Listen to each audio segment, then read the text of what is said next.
Couple 2, here we go.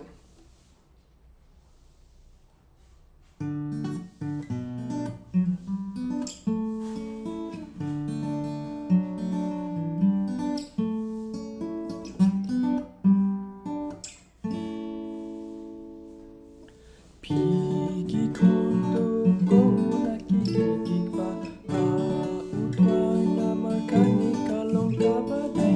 Pigi kundo burong laki gigi pa utway na markani kalong kahukum ba dan jingkular.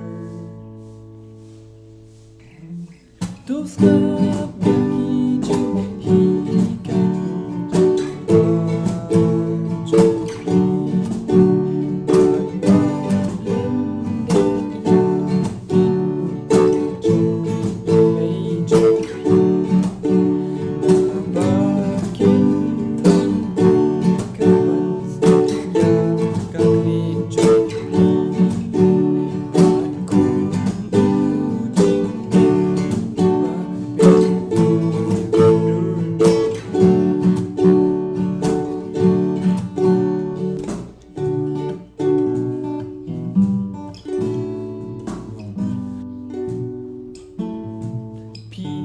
Gig megig baru kunjo toat bin bitar yaki kun ki jompi enrei tu yaki haka jing hikai bat jing sneng utrai tus ngai